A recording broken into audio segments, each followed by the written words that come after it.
Pulkit Agrawal, a huge pleasure, a huge privilege to be chatting with you in front now at ASB. You are an artificial intelligence engineer at MIT, of course. Why don't you give us a bit of a context in terms of how you landed up in your role at MIT and how in your area of study? Well, thank you for having me. It's a pleasure to be here at ASB and talking with you. So I was really fascinated with the brain, and brain is about circuits. That led me to do electrical engineering first in India at IIT Kanpur. Very quickly I realized that by studying circuits we couldn't really build intelligent systems. And I decided to go back to the brain to study what we can learn from it. So I joined Berkeley to pursue my PhD, spend some time in neuroscience, and we were working on this fascinating project to read brain. So imagine someone who cannot speak, but we can read their thoughts and convert it into speech, right? So could we enable those kind of technologies? So what I realized is that maybe we have some progress in algorithms, but not so much in the hardware. And I wasn't a hardware guy. So I decided I'll concentrate more on building AI systems. Then I started doing more computer vision. How do we learn by using less amounts of data? Got into robotics, and then the dream really is to build a robot which can do whatever humans can do, and that remains a research area to pursue which I started my lab called the Improbable AI Lab at MIT, where I joined as an assistant professor in 2019. Yeah, so the study of AI is not a new one. I think it's been around for at least perhaps 3 decades, right? Mm-hmm. But it's really this year that it's really caught fire with ChatGPT and is the various big corporations that have really gone to town with it. Share prices at Nvidia have just gone through the roof. Big tech is back in vogue again. At this point in time, what do people need to understand about how AI is being developed, Pulkit? It's a excellent question about AI being there for a long time, and I think there have been a couple of AI winters also. So it's not that it has been only started this year, right? So it was in the making since 2012 when the first big deep networks came out.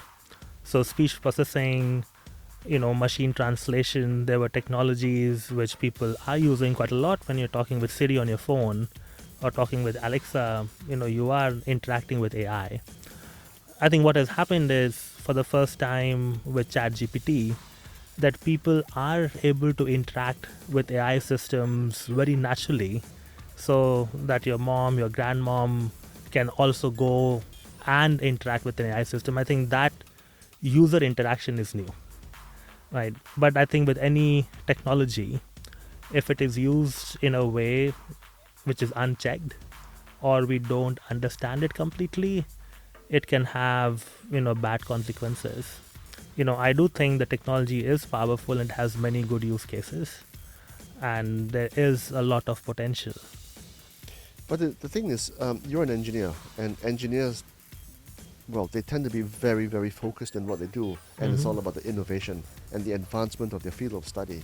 And some might say there's a school of thought that perhaps engineers might not have the 360 perspective in terms of the ramifications of what they're studying. So that the breakneck speed at which AI is being developed is far outpacing by an order of magnitude the evolution, which is the organic evolution of the human race. And a lot of people are concerned. Stephen Hawking has mentioned it. Elon Musk himself has talked about it. Yuval Noah Harari has talked about it. At some point in time, there might be a Skynet scenario, Skynet Terminator 2, where the robots take over the human race. Where are we in terms of that perspective, Pulkit? Yeah, so I would say we need to change the narrative over here. And the change is due to the fact that any technology, when it comes in, it has pros and cons. When the internet was coming in, people didn't know what to do with it. When nuclear power was being innovated on, people didn't know what to do with it, right? There was this whole potential to generate energy, but also this potential to do harm. I think, as engineers, you have to deal with a lot of disciplines Now, what you're saying is true, that engineers have not been trained to do policy making, to judge ramifications of what the technology could impact the society in ways beyond just the innovation itself. But I think in the history, engineers have worked with policymakers, with corporations, with people from social sciences, to come up with a common platform where we can lay down guidelines and principles for how the technology should be used. So I think this is something we should do more of. And if you look at how things are being done, it's the innovators of this technology who are pairing up with social scientists, with people who are studying ethics, people who are studying morality, people who are going to write down our laws to ensure that we can use and harness this technology for the best of mankind. Now, the problem that you're saying that the technology is advancing at a speed which is much faster than what laws have come out. On one hand, it is true. On the other hand, people should also realize that this is not new.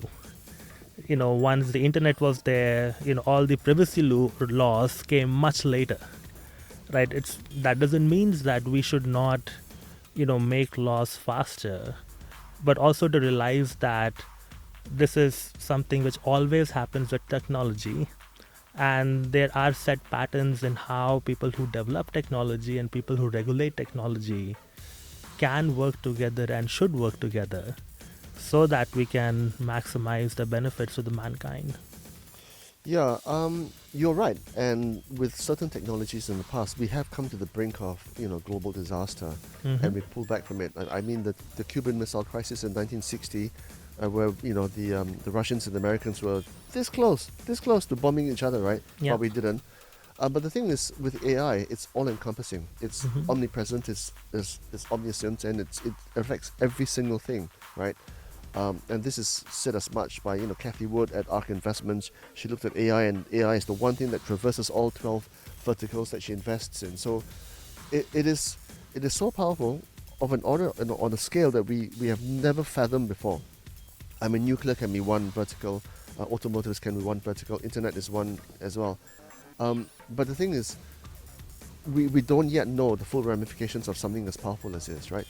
But when I look at some of your field of study, and you have said there's a natural impediment with AI because, well, AI is basically reasoning skills, right? And reasoning skills, as you argue, require much less computational skill and ability than motor sensory skills.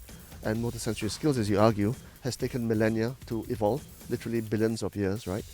And it is something that robots can't do. They can't walk over uneven terrain and different grounds. They can't open doors. Well, they can, but very clumsy. They can't wipe a table where milk has spilled. And these are simple tasks which we take for granted, but they can't do. You argue that robots need both reasoning skills and motor sensory skills in order for AI to flourish. Why?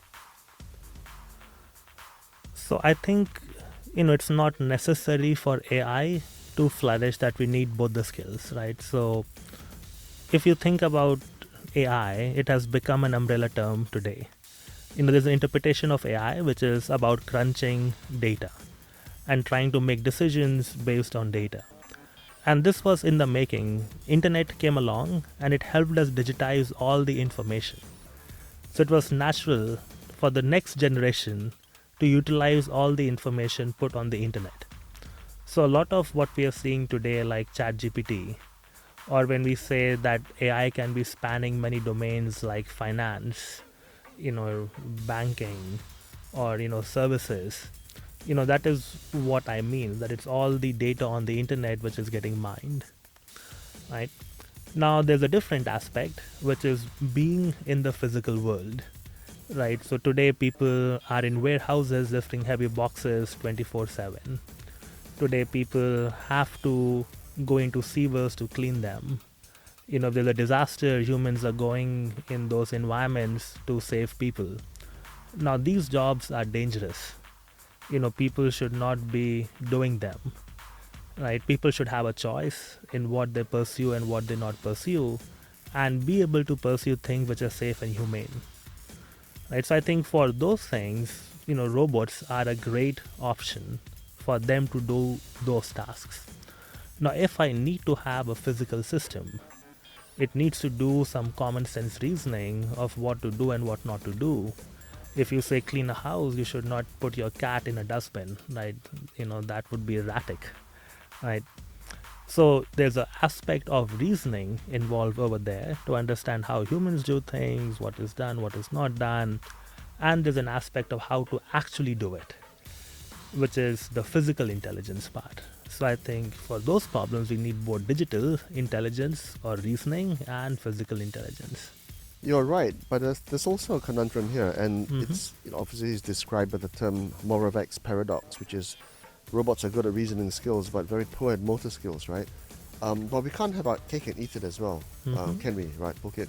We might want them to do these things and do the kind of jobs that we don't want to do, like Mhm. even perhaps go into battle, right, with opposing military forces. But it is at the reasoning skills that humankind is at most of being disrupted, because that level of intelligence is the one that they are very, very good at, and they can work 24/7, 365 without any rest and without any nutrition. They just need electricity, and that's the most concerning part.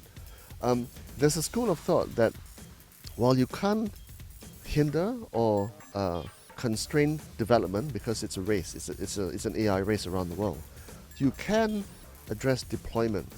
And this is a school of thought that perhaps someone like Yuval Noah Harari might postulate, right? In the sense that you have to manage how fast and where AI is being deployed. Do you agree that should happen? And if so, how do we do that at a practical level? Because the business lobby have so much power, and they're the ones who have most to gain from basically robots that are able to influence the way you vote or buy things. Yes, so I definitely agree that before these technologies are deployed, there should be some legal framework, there should be some policy framework in context of which these technologies are deployed. Right, even when we deploy cars, there's Yeah. a whole certification process which And in cars have pharmaceutical to drugs as well. come through. Same for drugs, right? For similar things should also be there for AI systems, where for example, if you're using AI system to screen applicants for job interviews, then we better ensure that that AI system is fair, right? And then if I go on social media and there are bots on the social media which can influence elections, the social media companies should have a responsibility to at least flag that these accounts are bots and these are not humans. It could be as simple as a policy saying that why don't that every account should be flagged if it is real or fake. Now I do understand this might not be an easy undertaking, but it's something certainly implementable. Well, the thing is, the previous battlefield for the human mind was in engagement, right? Mhm. That's what people like Google and Instagram and Facebook and they all do, YouTube to some extent. But now it seems to me that the real battlefield is in terms of intimacy and connection. Because when you are spending a lot of your time, as we humans do nowadays, online, and we are communicating with other people online, you can't tell whether the person that you're talking to is a human or a bot, and they might convince you that, for example, voting for candidate A is better than candidate B, or being perhaps a bit more lenient in terms of why perhaps Russia invaded Ukraine. You can influence those thoughts, especially those bots were generated by the Russians themselves, who want to, for example, cultivate public opinion in their favor, right? Should policymakers, and perhaps this is something you can tell me in terms of where MIT is approaching this, right? Should governments outlaw the impersonation of human beings as counterfeit human beings? And if so, how will we do it in a practical way? Do the developers themselves at organic level, like yourselves at MIT, say, hey, let's do this and do this in terms of managing and harnessing the power of what we're doing? So I will express my personal opinion over here. And definitely in the broader MIT ecosystem, people are working with policymakers and other interested parties to come up with what these value systems should be, because that's really the big thing. Like you have a self-driving car, the self-driving car can pass the driving test, but can still fail to drive. When humans pass a certain test, we have some trust in them that if they pass this test, they're going to do well. But the problem in evaluating AI systems are that they fail in ways which are very, very different from humans. Right? So there could be a machine which plays chess really well, and you change the chessboard to 7x7 or 9x9 or change a single rule, and it might completely collapse. Right? So humans, if we look at what humans do in some narrow domain, we can generalize how they might behave in a broader domain, which is not true with machines, and this is why the problem in evaluating what machines are going to do in the larger context. Right. Now, coming back to your question of if a machine is personifying someone else, should this be blocked? Should this not be blocked? Should it be legislated again? Should it be illegal? In fact, right? I think if you look at things like the social security number, right, impersonating a social security number It's illegal. is illegal. It's illegal.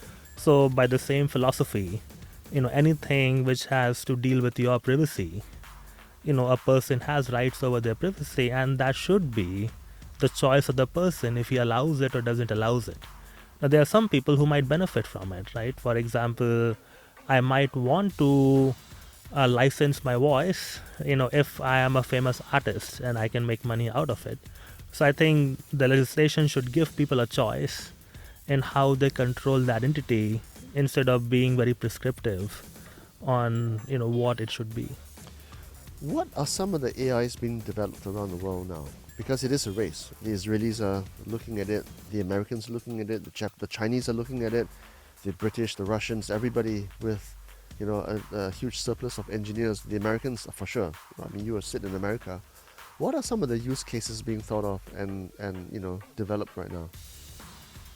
So a big thing which happened because we just came out of COVID is using AI technologies to develop new drugs, new antibiotics, new antivirals, and the idea being that the machine can look at large amounts of data which a human scientist may never be able to look at it, just given how much data is available today to potentially come up with better drug designs.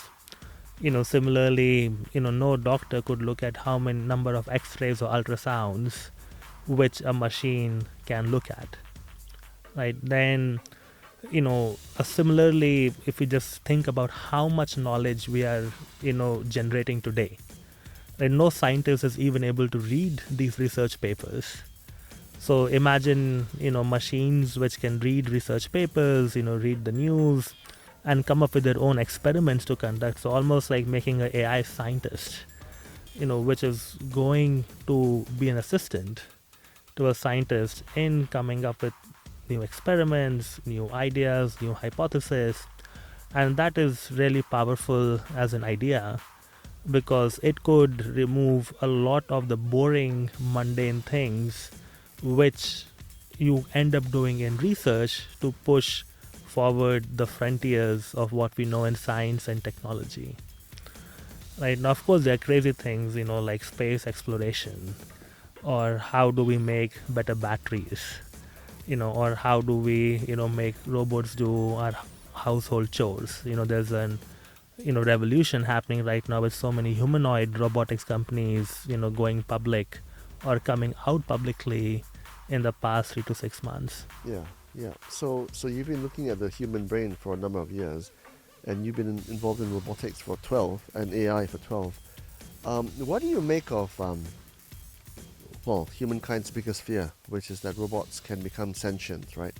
And this is exactly what Blake Lemoine at Google, he's one of the engineers there, he went public with the Washington Post about how the AI models that he was interfacing with started to show signs of emotion and humor and compassion and things like that, which is very shocking to people at the time.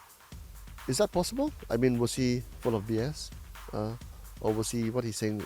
Was it true? I think one thing one has to realize is when humans look at things, they really attach emotions to those things. So there's this famous experiment, right? It's called in the book called Vehicles by Brattenberg. And the experiment goes as following. There's a car, and there's another car which is following the first car. There's a light on the first car, and the second car just follows the light. And then humans are asked to comment on what is happening. So some humans are like, oh, the second car is pursuing the first car.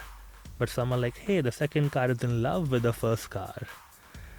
So I think humans naturally attach emotions to when they see things.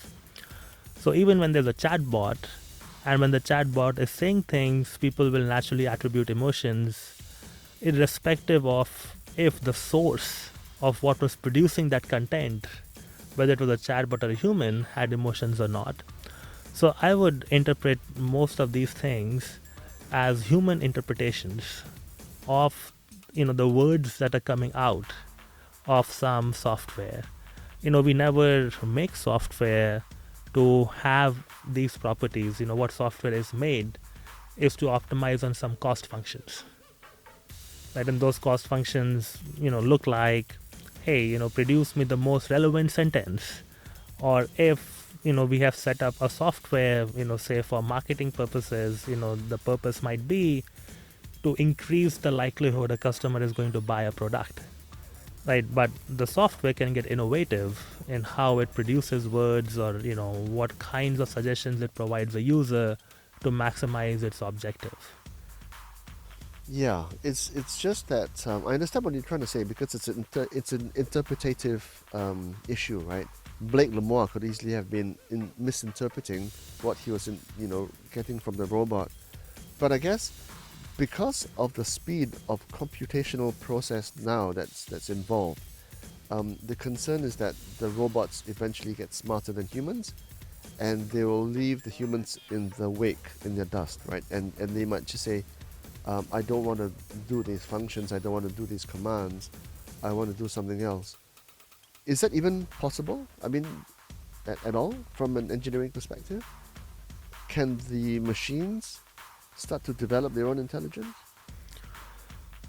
So I think if there were no guardrails at all, and if I were to be an absolute optimist, I think that is possible, where machines are able to do things much better than a human. But does that mean that machines are sentient or conscious? Does that mean that machines are going to destroy humans? I think those are different questions, right? I think consciousness and intelligence are two very different things, right? So we have tools by which we could study intelligence. We really don't have tools by which we can study consciousness or sentience, right? I mean, if we were to go on a philosophical discussion, I'm happy to chat about it. By all means, knock yourself out. I mean, what's at stake here? Right. But maybe let's start with the more concrete stuff, and we'll come back to it. Wait, sorry, I lost track. So we're trying to discuss whether robots can become smarter than humans. Robots can become, as I was saying, like if I was an absolute optimist, robots can become smarter than humans. They can do things. Hang on. Why would you say if you're an absolute optimist? So you're talking as an engineer, right? You want the machine to outperform expectations, right? I'm saying absolute optimist because today's robots, they can't even open doors, right? I mean, they are so far away from doing physical things. Now, if I talk about intelligence on the internet, right, I say, hey, find me, how to repair my car, right? I could expect a software to go look up, many, source of information on the internet, compile that information, give it to me and say, hey, here is how you do it. Right, so that it can do much faster than I can do, because I will not be able to search so many links so quickly and synthesize it. Right, or if I a famous thing that people are trying to do is to give artistic style to things that they're writing. So you come up with some article and you say write it in a Shakespearean style, right, and the machine will write it in that way. So in some ways the machine could be creative, it could be smarter than what humans are. But these machines or this kind of smartness is not going to hurt humans, right? The reason where it can hurt is if we deploy them in social media, right, where it can influence an outcome of an election, right? So when I say, that if there were no guardrails in place, then these things can start harming humans. Now, the argument that people make is that, hey, because if these machines become so smart, we wouldn't even know where to place the guardrails, right? And what would happen in that case. But I do think, as creators of this technology, when we are deploying them, we always know what we're giving them access to, right? So, if we maintain, a good rigor, then it is possible that we can, have these machines be way smarter than humans, but still working for betterment of humanity instead of going against it. Well, that's the thing. You're using words like if and could be and would be, right? But at this point in time, it seems to me at a layman level that engineers are not putting those guardrails in place because it's a race.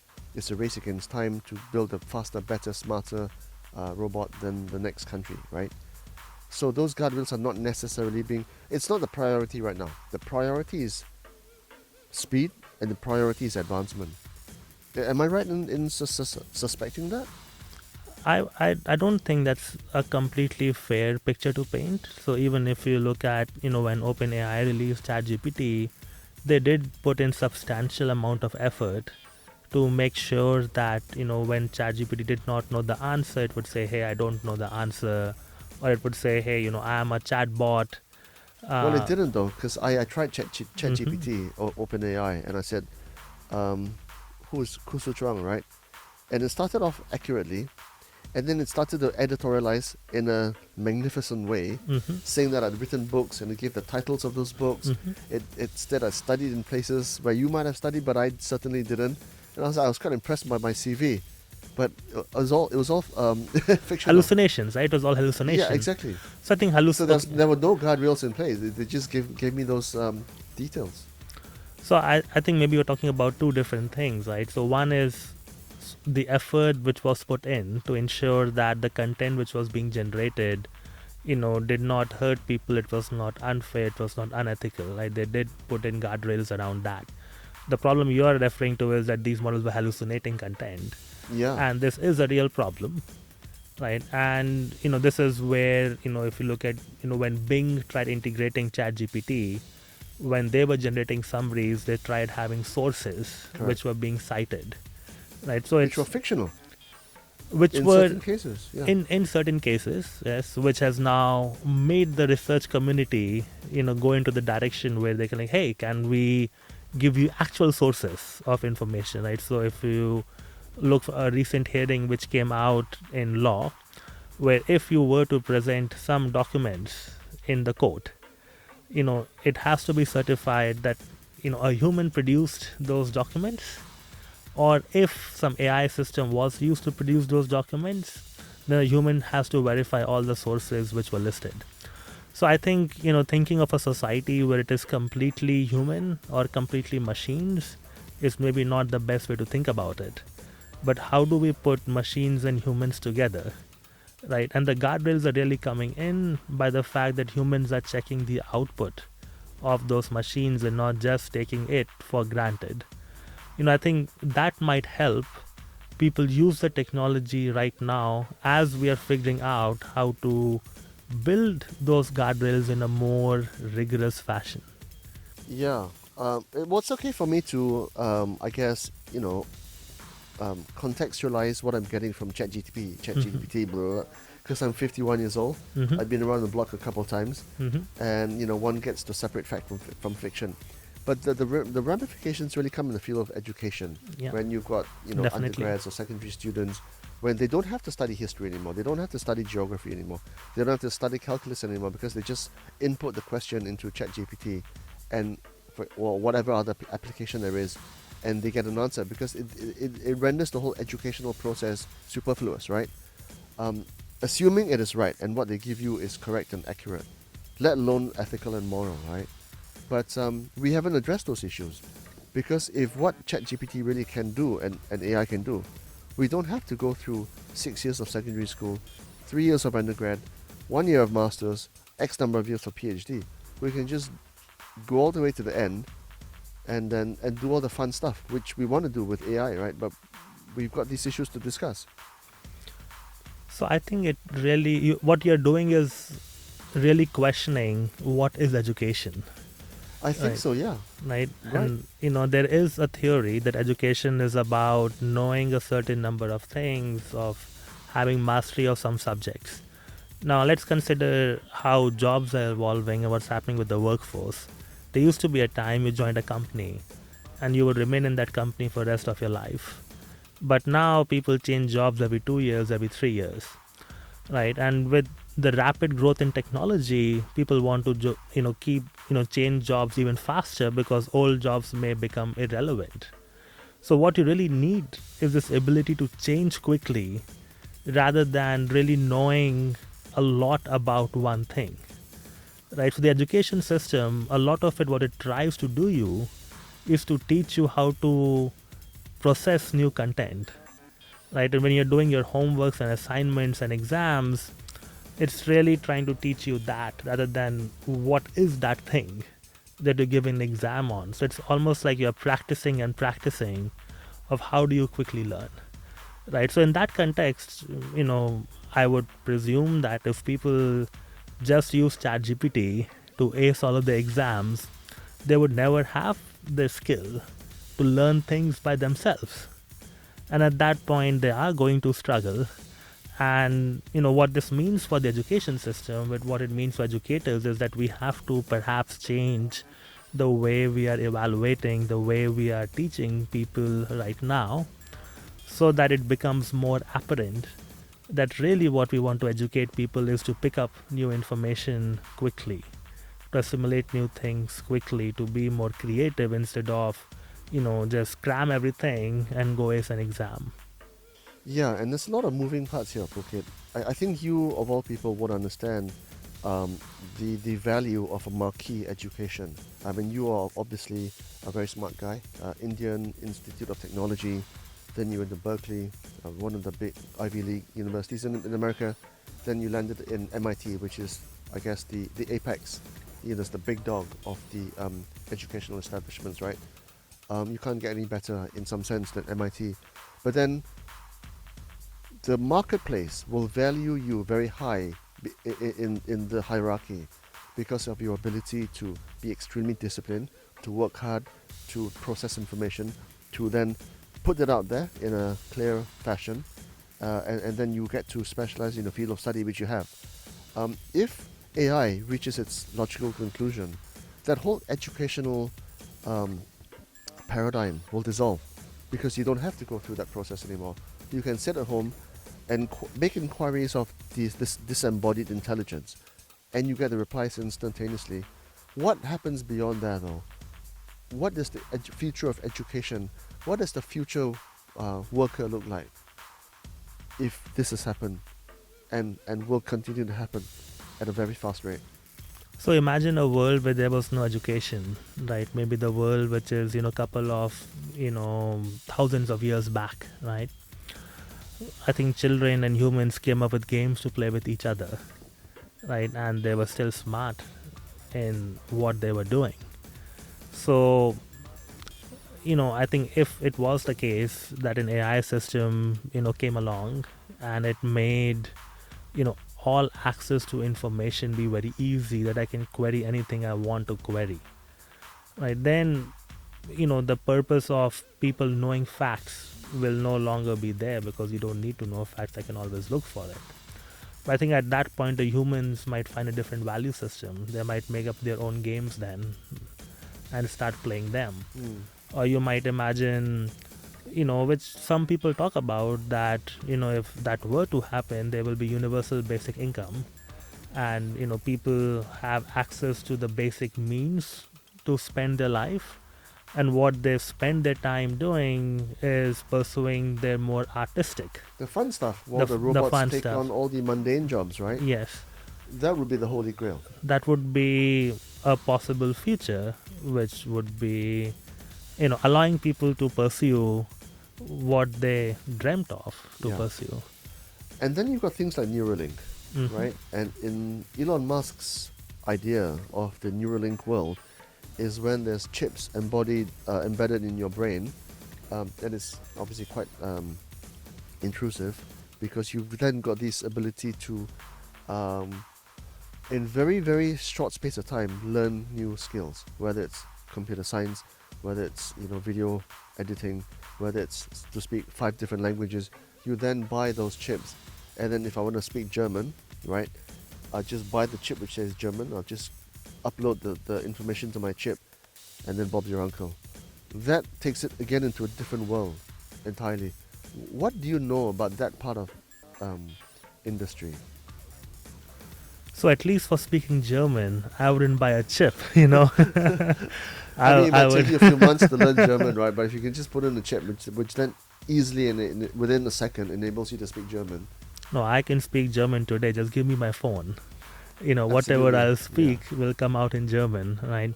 No, I think this technology of implanting chips in the brain, if we think about, neurological disorders, I think curing them, or if you think about, Alzheimer's, dementia, Alzheimer's, memory, Parkinson's. but Yeah, even if you have an accident, yeah. right, then how do we use, current technology, or how do we use some aids that we develop for the brain to restore function?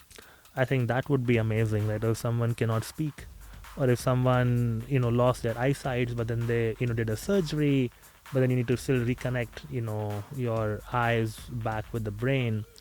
So in that space of things, it looks like an amazing technology which could really change the quality of life for many people. I think for injecting information into the brain, now if we really believe, and which I think will happen, that if I query an AI system on the internet, it will have all the information. So just putting information in my brain doesn't seem like a thing I should be doing, or I would want to do.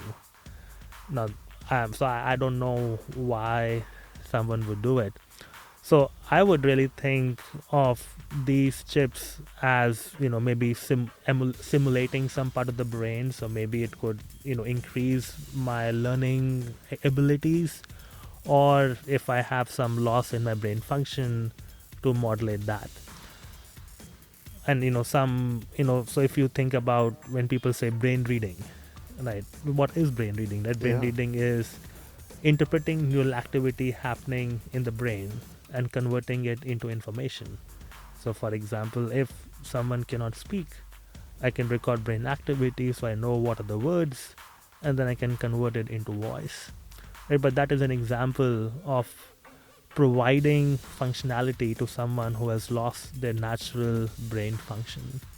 And that to me is the frontier in that field.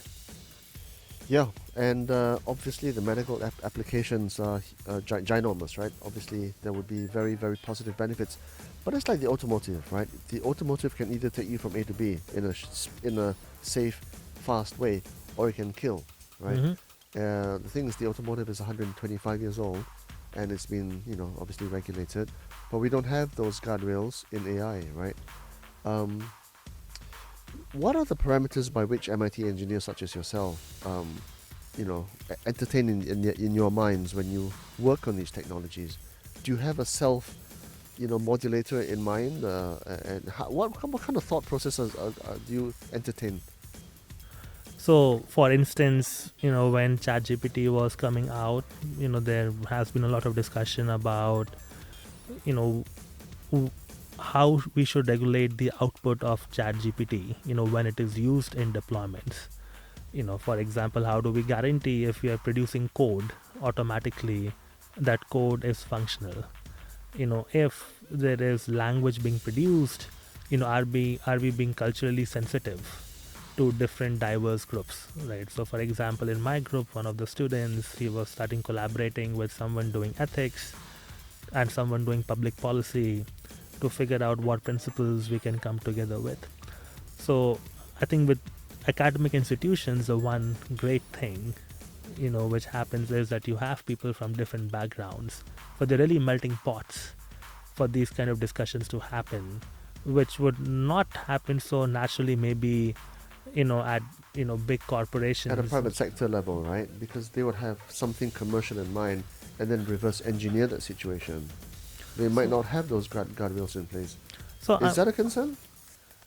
see, whenever products are involved and money is involved, there is a scope that someone will try to rig the system and only care about the money that they're going to make, right? But I don't think it's always the case that people go just for the money by floundering on all the guardrails. So even if we look at the deployment of self-driving cars, the authorities, the government authorities and companies have been working together.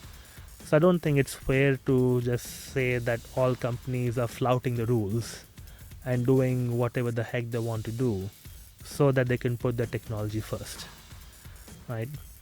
And similarly, I think, and what you're saying to some extent is true, right? When engineers are building systems, they don't think about how those systems are being going to be used, right? And for a long time in AI, it was that these systems are, not even powerful enough. That what are they going to do? So let's just first build the technology. But I think in the recent, 3 to 5 years, that perspective has started to change. And there are conferences which are dedicated to studying fairness, right, to studying safety. And universities are also hiring faculty in these areas who can sit at the intersection of what machine learning AI is doing and what we might need to deploy these systems in the real world. So, I don't want to take a position which is to say, hey, we are doing everything correct, right? But I think, it's also very human and very natural to be afraid when we encounter something which is completely new, right? So if you watch all alien movies, the reaction is aliens are going to be evil, right? But aliens could be good too, right? It just makes for a good narrative that new things are evil, and maybe it has evolutionary roots that if we don't understand something, if we have no experience with it, it's better to be more conservative and be more careful. So I think really the lining or the takeaway is that as we are deploying these systems, let's be more conservative. Let's not rush into it, right? But I don't think we should prevent the research or the development of this, because if someone stops, the other person is not going to stop, right? Which happens. Well, it's a race, isn't it? So Yeah. it is a race, right? Definitely, it is a race, right? So there's no point stopping the race. I think there is definitely a big point to be made about the output of the race should be regulated once it goes for public consumption. There's a point about educating the public on how to use this technology, of making them aware of when to trust and when not to trust this technology. Then let's forget AI for a moment. Let's just talk about WhatsApp, or just talk about any of these social media apps. There's so much fake news going off on all of these apps, right? And it's the same problem. So I don't think it's a fundamentally different problem. It's just what has happened is the amount of fake news that we can now generate could be way more, right? But this is not an AI problem.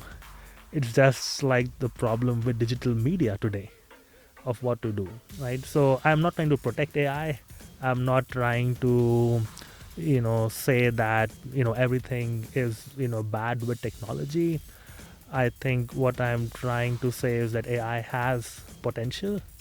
It What its potential is, what its downsides are unknown to the public, and but this does not mean that people should be afraid of it, and we should be having dialogue on how to make this technology to be best for the people. Yeah, and obviously sometimes that suspicion emanates from ignorance, right? Because what they don't know, people fear. Why do you think Elon Musk is having so much trouble with his self-driving cars? What are the impediments there? The big impediment with self-driving cars is that the long tail is really long. What do I mean by that is rare cases are really rare, right? So if you are driving on highways today, that is something which people are getting fairly comfortable with. Now when you come to cities, someone crosses a road and you don't see it, but at some point, there is, two children, doing something, and there's, a bicycle coming from somewhere else, and it's snowing and it's raining. So if these systems are based on data, then the more data you get, the hope is the performance is going to be improved, and which is what we also see empirically. But then if you get new kinds of data which you have not seen in your training set, the performance of these machines is not as good. So what happens is, you drive your car, right? And most, self-driving would say, a human would be near the driving wheel to detect when something bad is happening, and they can take control of the car, right? So that's their way of doing data collection, where they're figuring out what kinds of data are not in the training set, so that they can include that data back into the training set and improve their system again. But the world being as diverse it is, we keep on finding these corner New cases, data sets, right? Which yeah, have not been in the training which data. have not been Yeah. in the training set, right? So you might develop your car in the deserts of Arizona and Yes. extreme heat, but then you take the same car to India, then you've got a multiple of other ramifications as well: cows, humans, Yes. mice, Yes. Yes. potholes, mud, right? Yes. Landslides, which you never get in necessarily in Nevada, right? Completely true. I think that's really the problem. That's the Achilles heels of most of systems built on data, that they might appear to be doing reasoning as humans do reasoning when tested on some narrow domain. But the moment you test their abilities on a much broader domain, they behave quite differently from how humans do, right? I mean, many people in the world drive in one country, in one city, but they have no problem going to, new cities or new countries. Yeah. Today's AI has those problems. So are we years and years away from completely self-driving cars on that evidence? Or maybe even never to attain that, because, as you say, the world is very diverse. Different climates, different terrains, different weather patterns, and constantly changing as well. So I don't think, it all depends on when we decide to accept self-driving. I don't think it's going to be, Fully, a black or a white yeah. thing. No AI system is going to be perfect. Even if you look at humans, they are not perfect. I think what should we talking about is numbers, in the sense of, how many car accidents happen if human drivers are driving. How many accidents happen, when if the cars are being controlled by self-driving AI technology.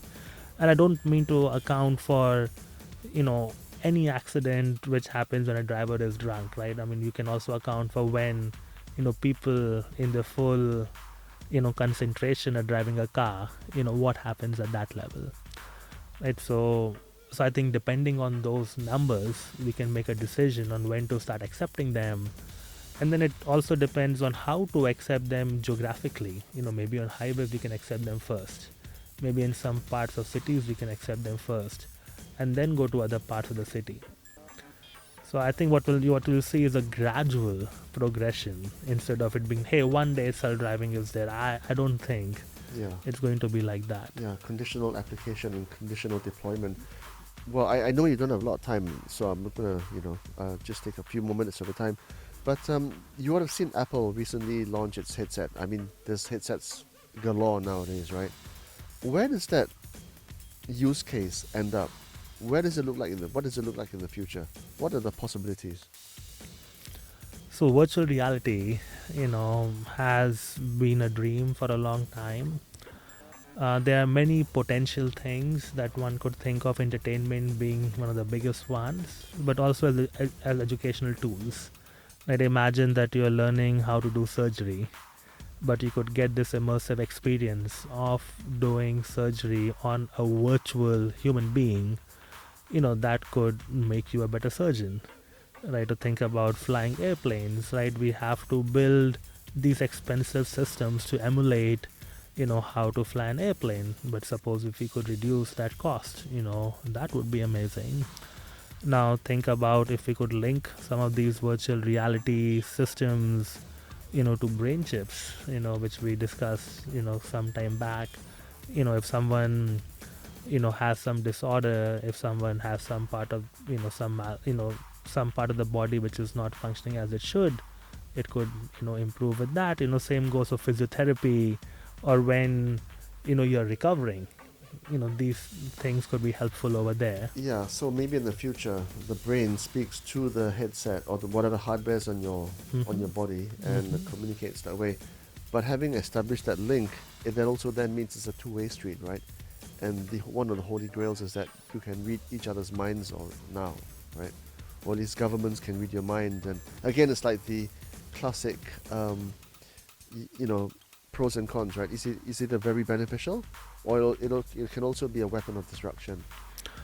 So I think the idea that if you can communicate with the mind, you can read all thoughts. Yeah. Might be Is that possible? Might be too much of a fiction. Okay. I would presume that when, or not I would presume, I'll be more specific over here, because then you will say I'm saying could, maybe.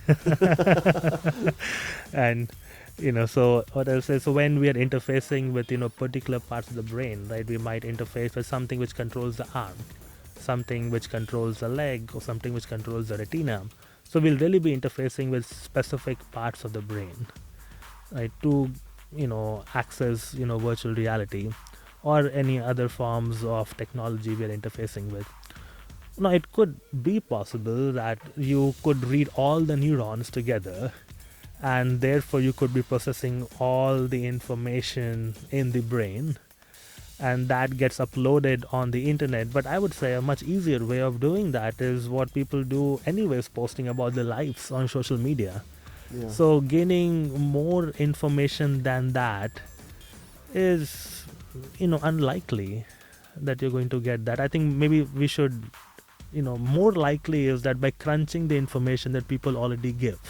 Is it at all possible, and being aware of the motor sensory limitations of each individual? I mean, you could be more or less coordinated than the next person, right? But in the future, could you have that, cerebral link where everybody can play like Roger Federer tennis, right? Or drive a car like Max Verstappen, irrespective of your, innate skills. Is that possible? If you don't have a fit body, no matter what you do with the brain, Okay, you so you couldn't still need that side, yeah. you couldn't play that, right? I think it's body and the brain put together that makes you who you are. So I mean, I would, I'm not an expert in this area, but if you consider people like Michael Phelps or Roger Federer, I presume people. Well, Michael Phelps is 6'4" and he's got muscles on his muscles, right? And he trains like a dog. Well, he used to train like a dog. Yeah, but the question to be asked is, if there are people with similar builds who are putting the same number of hours, how do they compare, right? And probably they don't do as well. And the question is, why not? I think that is one of the biggest mysteries that we don't yet know the answer to.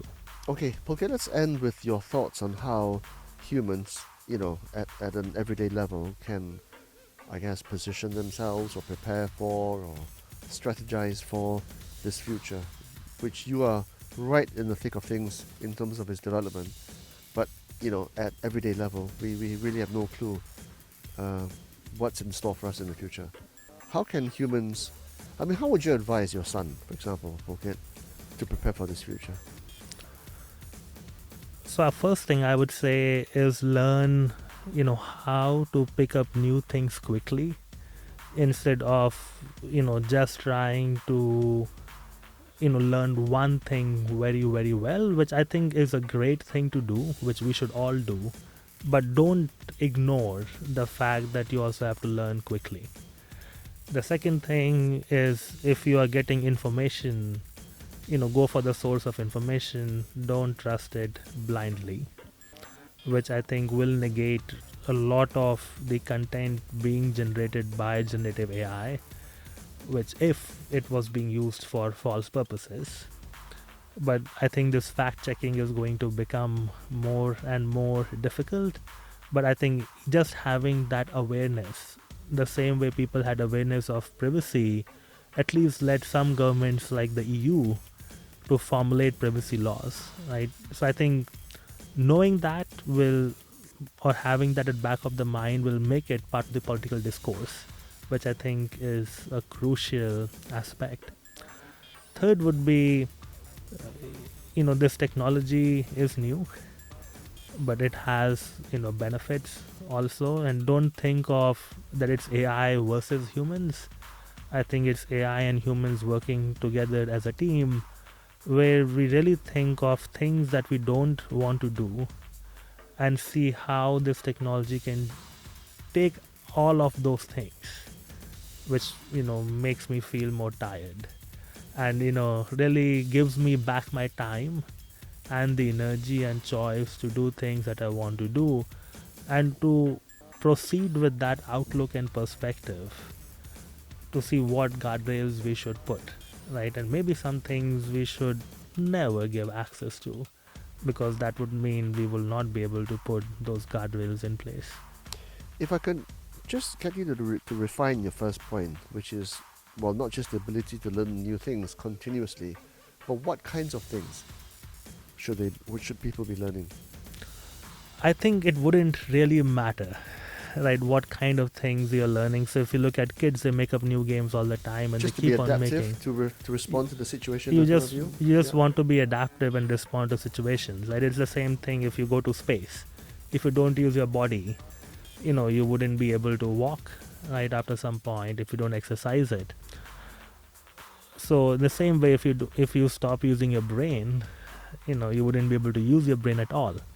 So the danger really is that if you are on your mobile phone, on your computer all day, and you never do any thinking, you're just accessing information, then all you become is, like an Excel sheet, which can take inputs and outputs, but you're not really using your brain. Yeah. So you have to use your brain somehow. You play a game, you make up your own game, you study courses. I think that choice people can make. The fact just keep on doing different things, your brain is active. Absolutely. Okay. Well, thank you, Pulkit. An honor and a privilege to talk to you. Thank you. Good luck with your research. Well, thank you so much for having me. It's been fun chatting. And I hope I did not deviate all of your questions with could be's and maybes. Okay. Well, Thank you. Thank you.